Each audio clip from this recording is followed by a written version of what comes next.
It's time for Common Man. Common Man. Charge the housewives like no one can. What'd you shoot? Where'd we play? Non-stop nonsense on deck today. Tune in. It's time for Common Man. That's a bunch of malarkey. Why should anybody aspire to be a common man, an average man? Do you realize what it means to be average? That means you're the best of the lousiest, and the lousiest of the best. Now, if we demand more and more for producing less and less, while the have-not nations encourage and inspire and indeed require hard work and maximum effort, if we deify the common men while they encourage and reward the uncommon ones, well, the end result of such a lopsided race as that is too obvious to require elaboration. I mean, it's like, hello? Only able to regroup, then it's poked away by Burke, who takes over. Pushes it up ahead to McGregor. Holy Cross coming down with a 3-on-2. McGregor from the right side, centering feet. Oh, my God! Oh, score! Tyler McGregor! Yes! Yes! Tyler off of a rebound, puts it past Kyle Riggs, and Holy Cross has knocked off the Minnesota Golden Gophers! Are you kidding me? Are you kidding me? Yes! Oh my goodness! We're not going home yet, baby! Just 53 seconds into overtime, and the Holy Cross Crusaders are mobbing Tyler McGregor and Tony Quesada. It's the second chance. It's the second effort, and it goes in. Do you believe in miracles? Yes! Yes, I do! Holy Cross has shocked the world right now. Okay, calm down. What a snag! Yeah, I always love that one. And that's ridiculous.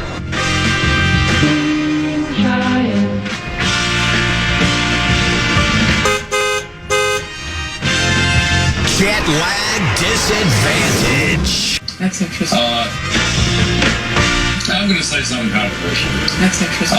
The victory formation. A dog with a note in his mouth should be able to sell those ratings. That's interesting.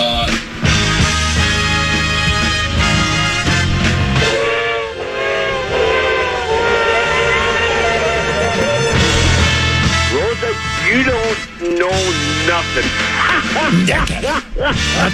Truer words than no one speaks back spoke.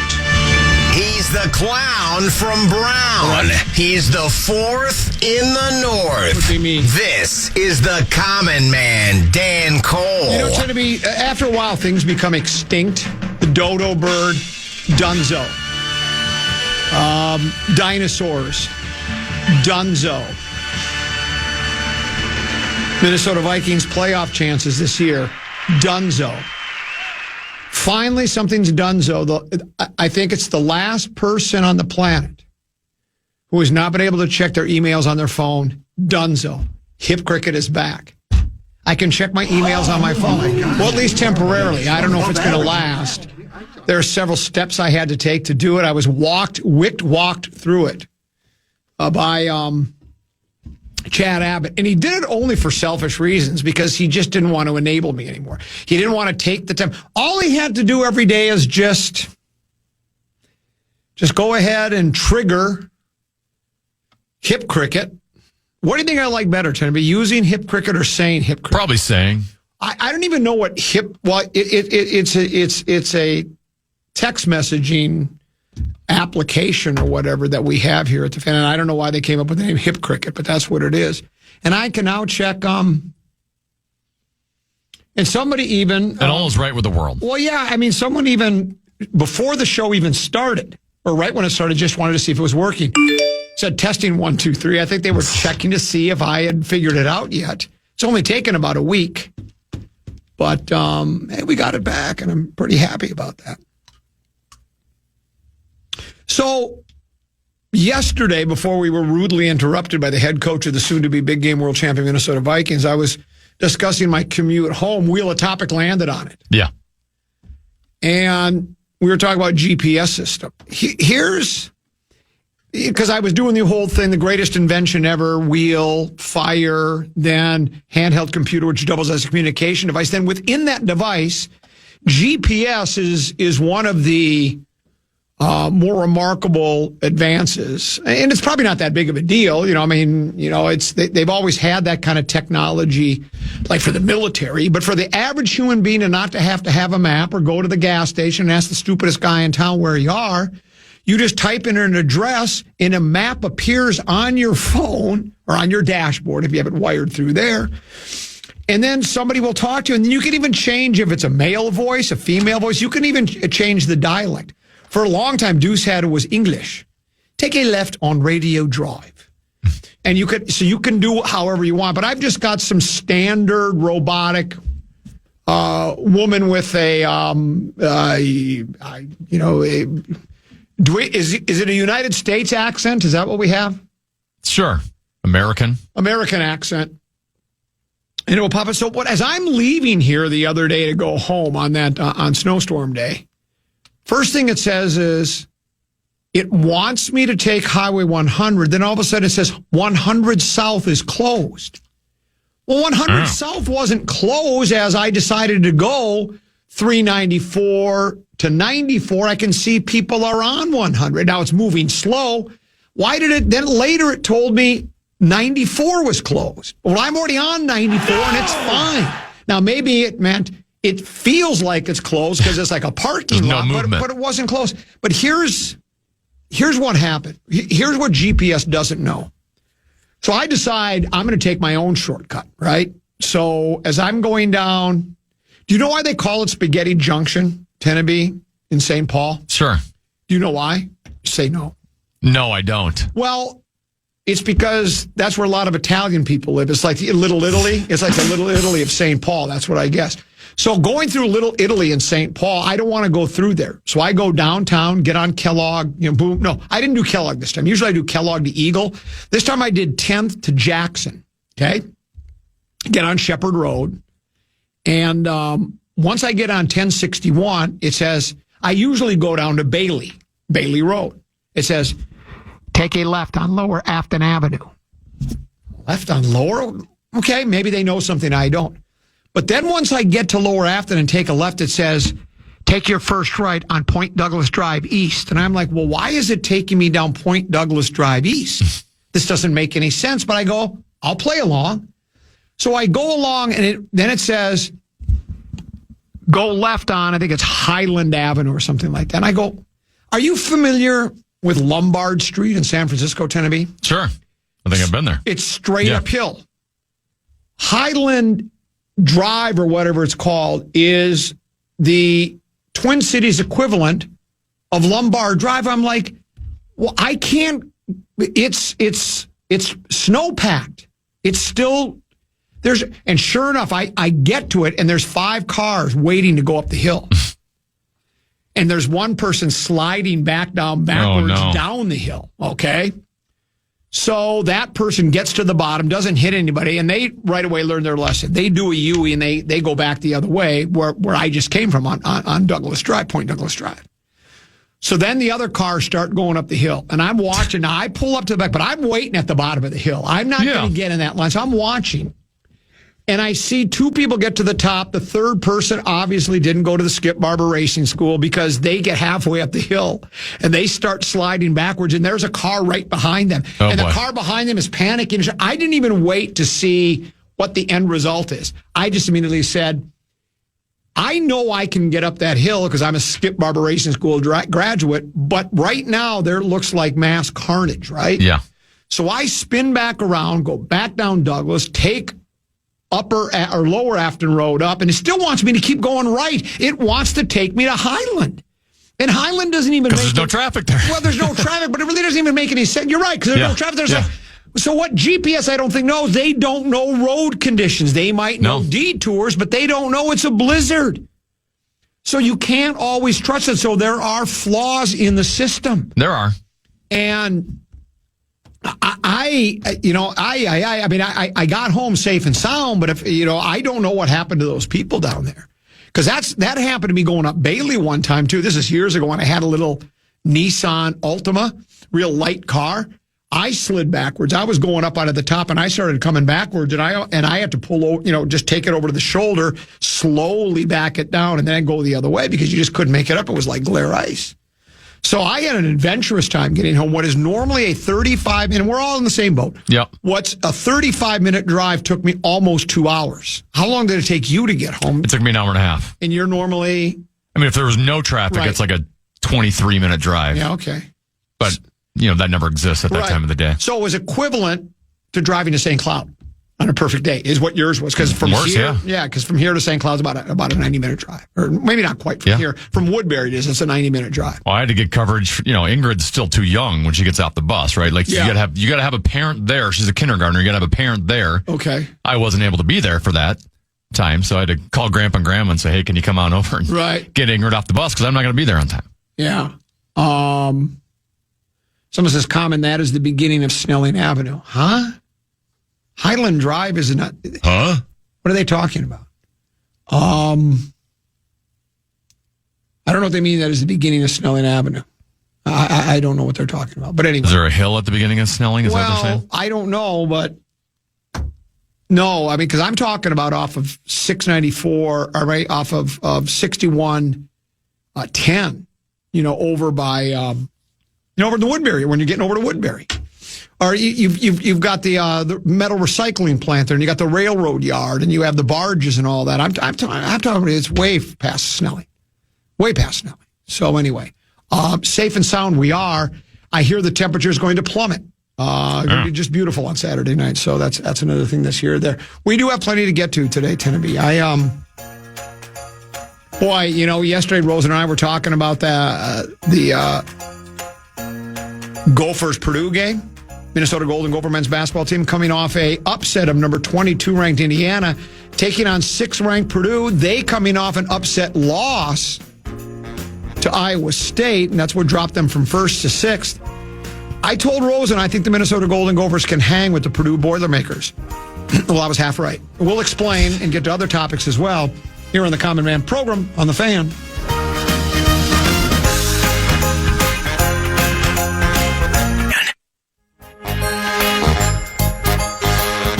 Aquarius Home Services has your shot at 4 tickets to see Green Bay take on the Purple in early January, plus $500 in game day cash. Register for your chance to win today on the KFAN contest page. That's KFAN.com/furnace to enter today. Spread swing coming your way at 1:30 today. Deuce will join us via the telephone. The legendary Mark Rosen will join us at 1:30, and then he'll hang around for another hour after that. Tomorrow, no Lil B, the feminine touch of the program, out again. Program password, I believe, Tennessee, were you able to round up 3 participants, and do we know who they are? And if we do, are we ready to make that major announcement? I do have 3. Okay. John Creasel will be here. Johnny Creasel. Justin Guard will be here. JG.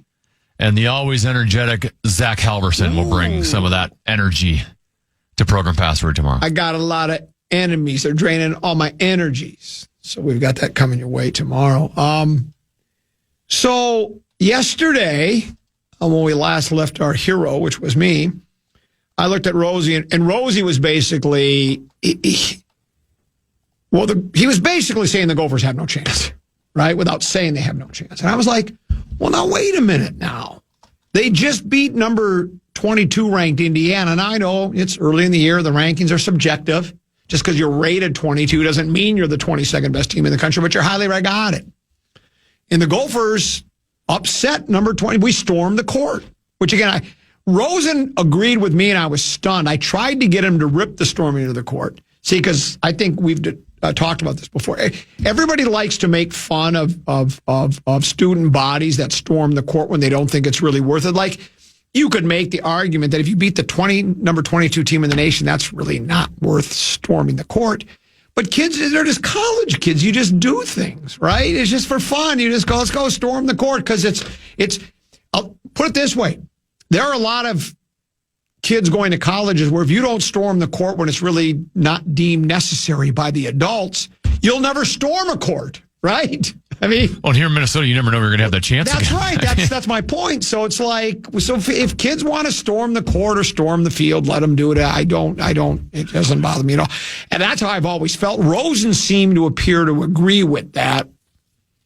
Without me saying it, I just wanted him to go. How do you? Then I was going to get him going, but I tried to, but he didn't. He didn't take the bait. But yesterday, anyway, I don't think he thought they would win. Tennessee, after falling behind 7-0 at the Boilermakers home, Gene Autry arena, it's 35-32 at the half. 35-32, Gophers down by 3, number 6 team in the nation. So I'm thinking maybe that upset of Indiana really isn't an upset. Maybe the Gophers are better than we think they were. Tennessee, starting the second half, the Gophers didn't make a basket until there was 10 minutes to go in the game. They were outscored, I think, 29-0 by the time they got another basket to start the second. 29-2. 29-2. Yeah. It was, and I got to be on Twitter, I said I flipped it over to Gigans to watch a rerun of Gilligan's Island. I just thought it was a good bit. I didn't do that, but I stopped watching as my wife and I ate dinner. I had it on in the background, but we're talking and doing this and doing that. I look up and we're down. It's like it went from 35-32. At that point, it was like 56-32 or something. Like, that can't be possible. But that's how bad it was. And I saw a quote from Painter that he's the head coach of Purdue, and he said, "Yeah, well, we kind of got things going." He was nice about it, but he basically said, "We kind of figured some things out," or whatever he said. But that was debilitating. And I don't know psychologically. Kids are resilient, right? Athletes are resilient. Everybody's been, no matter who you are, where you've been, where you're going, where you're at, you've been on both ends of blowouts, right? But that's a beat down like I don't ever remember ever in all the times I've watched hoops, watch a team down by 3 at the half to be they were down by 30 plus within 10 minutes of the second half or 9, 10 minutes of the second half. And so, like I say, I told Rosen, I think the Gophers can hang with the Boilermakers, and I was half right, because for one half they did. Matter of fact, I sent him a text. I said, "You doubted these Gophers." Of course, he was out to dinner. Not even shocking. He's always out to dinner. It's his hobby. It is his hobby. So he was out to dinner, and he said he saw the score, and then I texted him back, and I said, "We're just getting destroyed." And he went, "Ugh." Then, of course, I sent him a text, another text. Let me find Rosen again. That's what I sent him this morning. Monday, December 8th. Phoenix 108, Wolves 105. So that was this past Monday. Wednesday, December 10th, Oklahoma City 138, Phoenix 89. You've got to be kidding me. Between the two teams. That was the quarterfinal round of this NBA Cup. The Wolves couldn't beat Phoenix on their home floor. Oklahoma City beat Phoenix by 50 points. 50 points. This Oklahoma City club, Tennessee, you and I were talking about it off air briefly. The numbers are astonishing. They are 24-1. They've tied the 2015-2016 Golden State Warriors for the best 25-game start in NBA history. Now, the Warriors were 24-0 before falling in game 25. So Oklahoma City lost their game earlier. It didn't take them they weren't 24-0 going into that game. I don't remember, it was a couple weeks ago they lost, but still ties a record for the best start. The Thunder are even more dominant this season than they were last season when they posted the biggest scoring margin in NBA history at 12.9 points per game. Wednesday's 138-89 rout of Phoenix in the NBA Cup quarterfinals listed the Thunder scoring differential this season to 17.5 points per game. By far the biggest margin the league has seen through 25 games. Boston outscored opponents by an average of 13.9 points through the first 25 games of the 07-08 season. Wednesday's win was OKC's 17th by 10 or more points this season. That ties for the second most through 25 games ever. Boston had 19 double-digit wins in the first 25 games of 07-08. The Thunder became the first franchise to have that many double-digit wins this early in back-to-back seasons.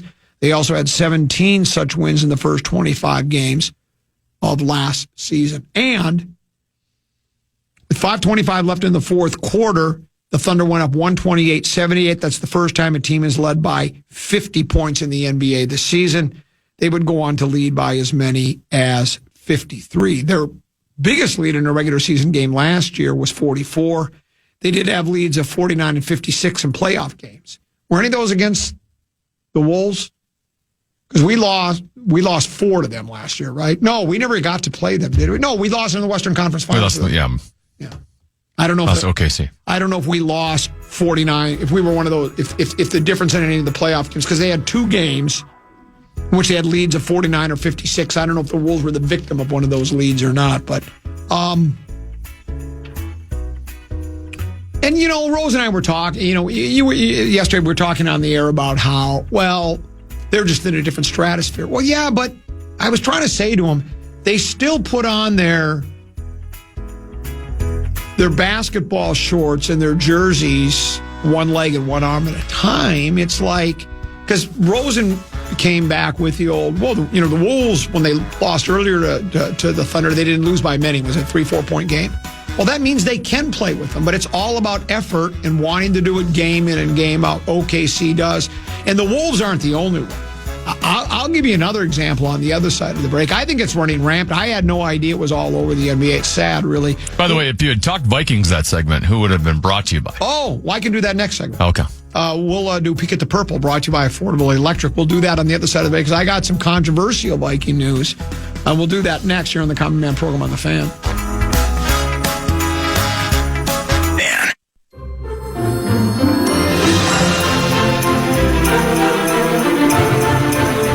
Want to chime in on what's happening with your favorite KFAN program? Make your voice heard on the Bradshaw and Bryan text line. Let us know what you have to say by texting your message to 64686. That's 64686. Standard message and data rates play.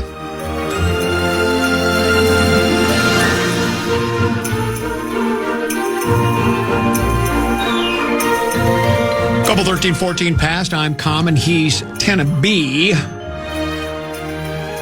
Peek at the Purple brought to you by our friends at Affordable Electric. When the temps drop, space heaters come out, and so do electrical problems. We're talking overloaded circuits, trip breakers, melting outlets.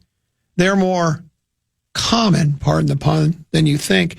Keep your family safe this winter with Affordable Electric. Their licensed electricians can add dedicated circuits, upgrade panels, and fix dangerous wiring before it becomes an emergency. Affordable-electric.com is the place to go. Affordable-electric.com. And remember, Affordable Electric is shockingly affordable. Oh, gives me energy. Yes.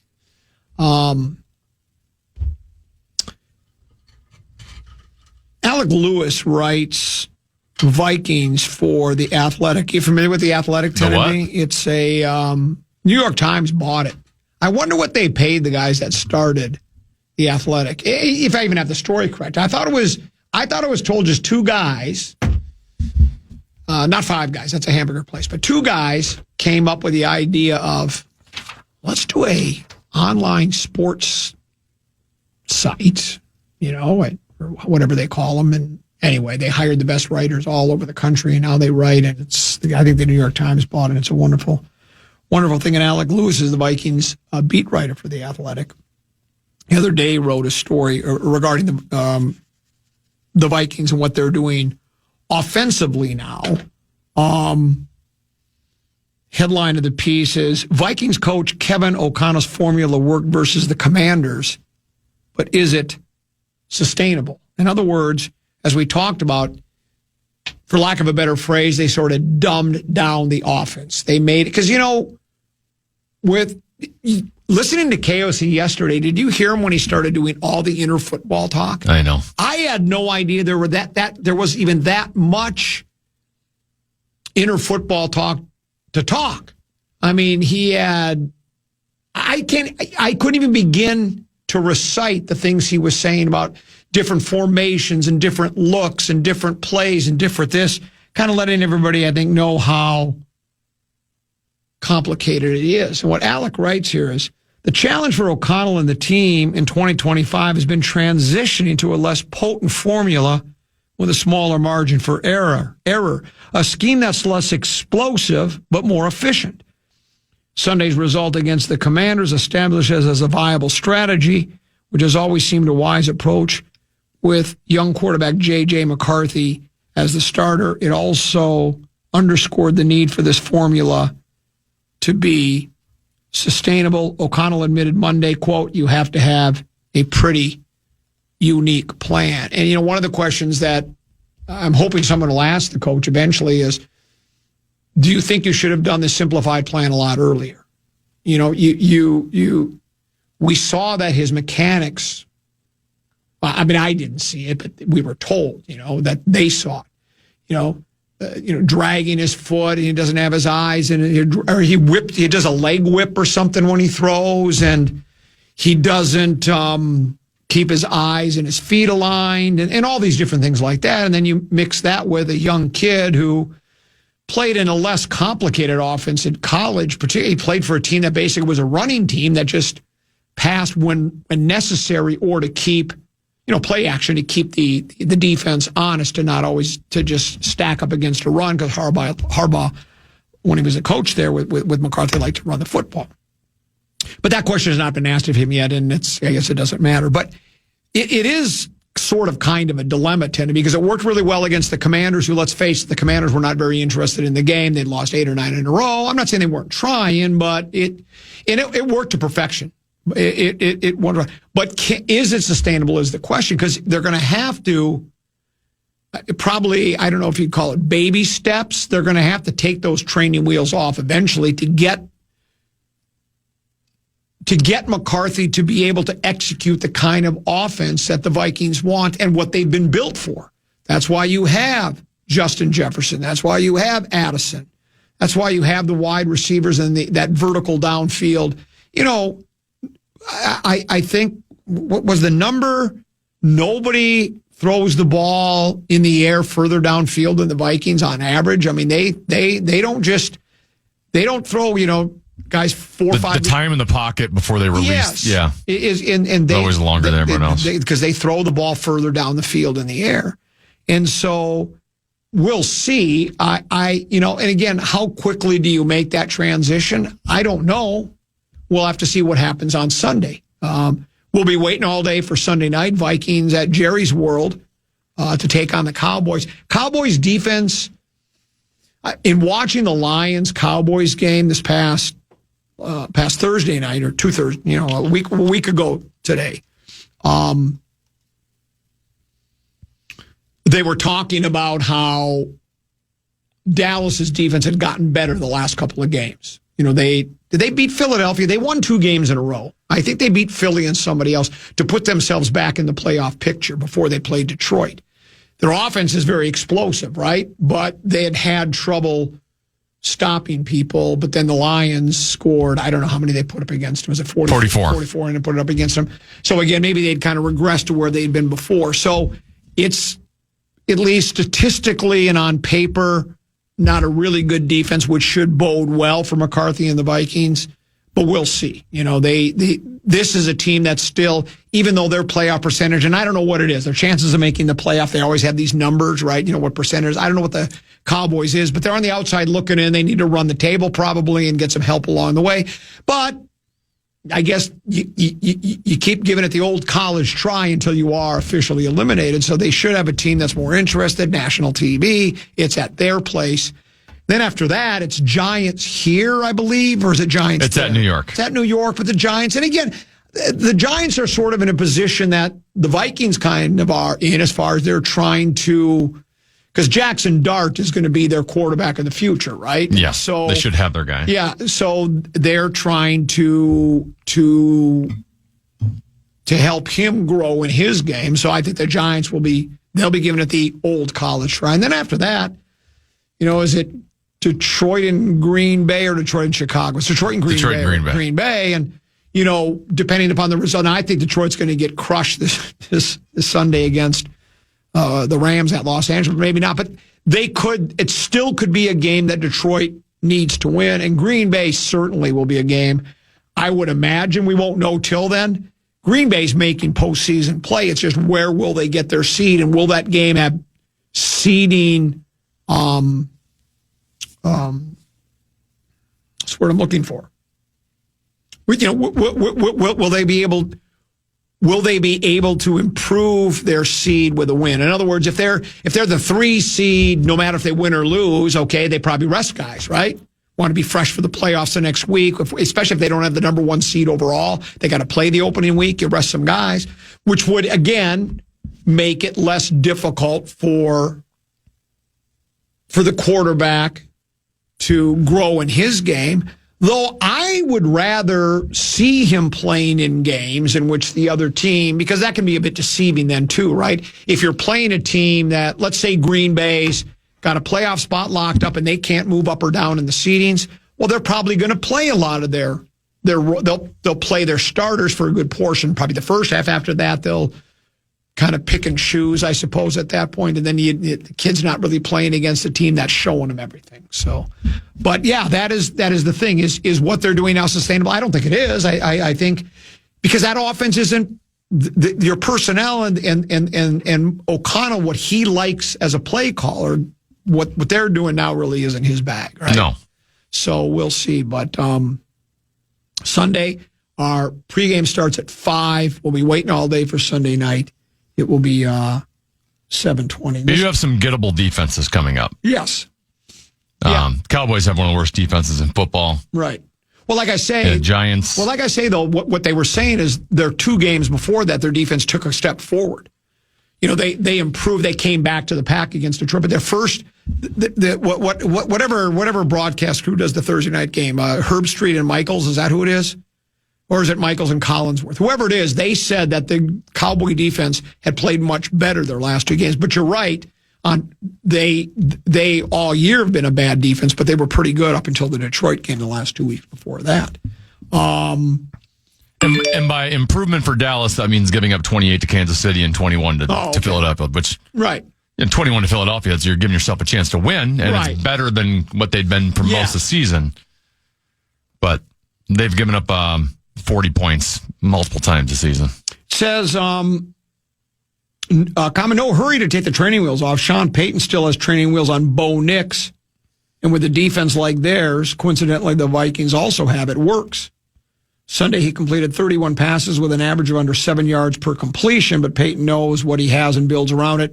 A plan KOC should have also had, and it has cost him the season. And that has been my point all along, is that if you knew the starting with the mechanics. I mean, I don't know Bo Nix. I haven't heard he has trouble with mechanics. It's just he's young, he's new to the NFL, right? And so, yeah, I would have thought you would try to. It's almost like they force-fed McCarthy and gave him too much, put too much on his plate too soon, especially if the mechanics part is your issue. And then the kid admitted he's got so much, he's an overthinker. So now he's thinking about the mechanics and still trying to consume the playbook, make reads, call plays, do the whole thing. It was just, it'd be a lot for anybody, but especially a youngster. Wouldn't be a lot for Phil Rivers. Phil Rivers has seen everything, done everything. Phil Rivers will play this weekend, it looks like, and he'll probably play okay, even though he hasn't played in 5 years, and he's looking more like Luka Doncic last year than Luka Doncic this year. But, yeah, I think I was. Ramifications is the word I was looking for.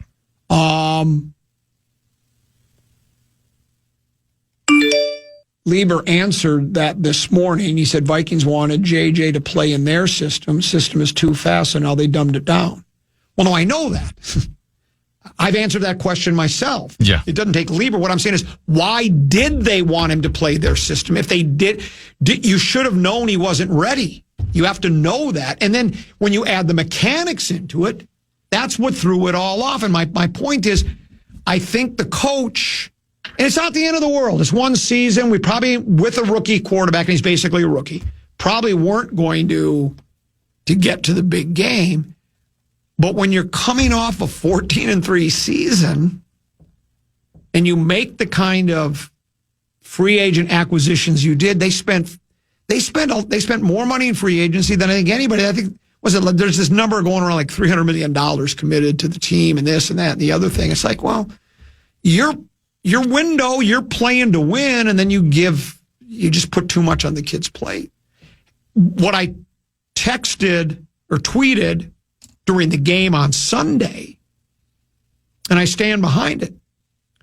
I said, I wish the calendar read September 8th. This is the kind of game we should have saw. This is the kind of game plan and kind of offense we should have saw the first week of the season. It would have been easier to do the 3 tight end sets, run the ball a little more, have them get rid of the ball right away, and then slowly build up from there. Instead, we put the cart before the horse. We said, nope, we're going with what we always go with. He can do this. And they overestimated what he was able to consume. And so we talk forever about, well, should they have kept Darnold? Should they have kept Danny Dimes? Should they have signed A-Rod? And then the comeback by a lot of people were, well, then we won't have that money to spend on those free agents. Well, none of those free agents have played particularly well. I mean, the defensive guy is his name, Javon Hargrave. He's played better. He's played better the second half of the season. And everybody tells me the Fries guy has been solid. He hasn't been the best lineman in pro football, but he's been solid. So it wasn't like the money went and it was completely flushed down the toilet. But it's not super impact players. No, that's exactly right. It's not super impact players. So,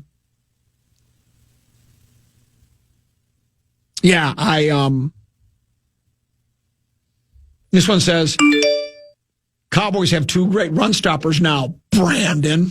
Well, a lot of teams have great run stoppers, but if the team's throwing passes, they gave up 44 points last week. My point is if they're throwing the ball, that has nothing to do with stopping the run. So they and then they've got is CeeDee Lamb out for? I don't think he's out. I think he does have an injury designation this week. So I thought he was limited at practice yesterday. Maybe. Who's the other dude they have that they got from Pittsburgh? George Pickens.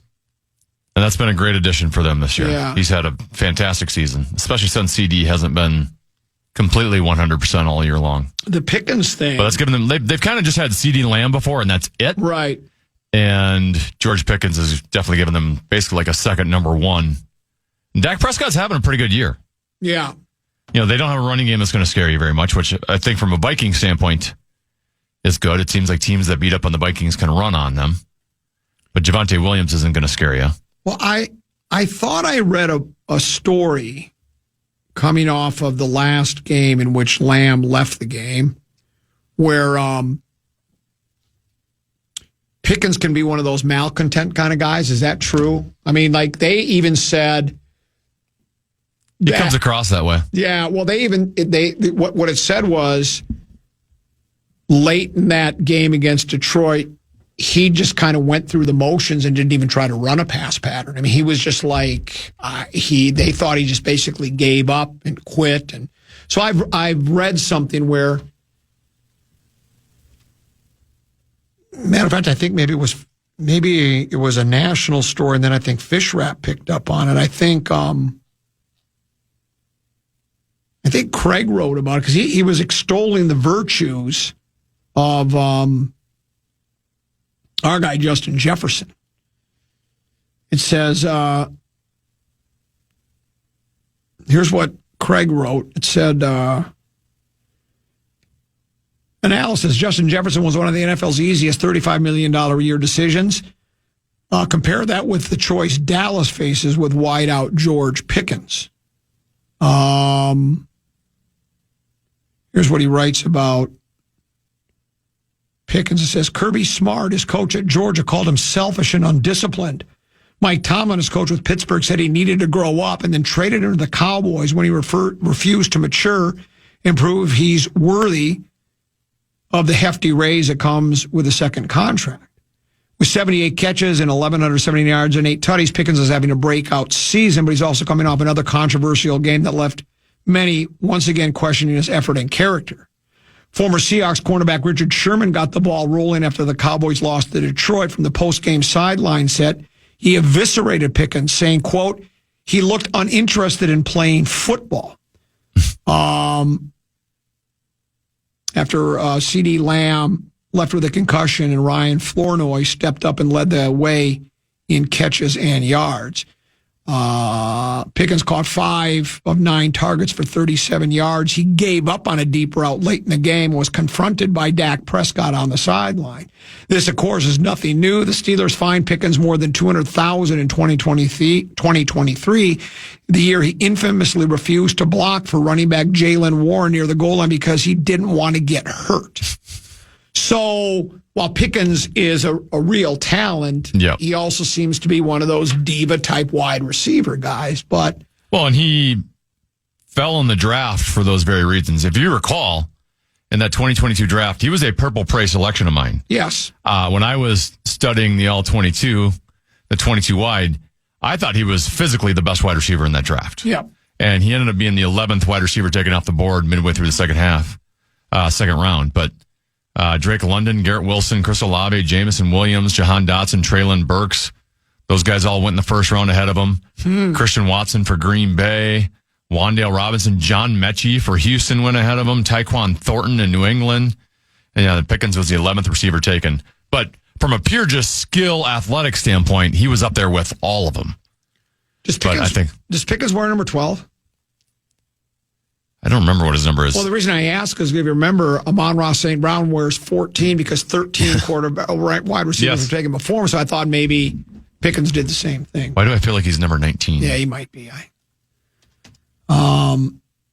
wears number 3. That was way off.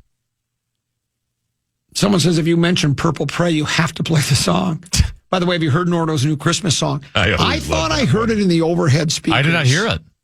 I thought I heard it just when I was walking through, but I didn't. Maybe we should find it. Have I told you Nordo reminds me of Paul Simon, of Simon and Garfunkel fame? I've told you before. I've talked about it on the air. What do the two of them have in common? They both work for Paul. They're both men. Oh, they both sing. Yeah, they both men. They're both sing. They're both human beings. I've been in that studio when he's been writing the rap. It's like being a fly on the wall, man. It's the coolest thing ever.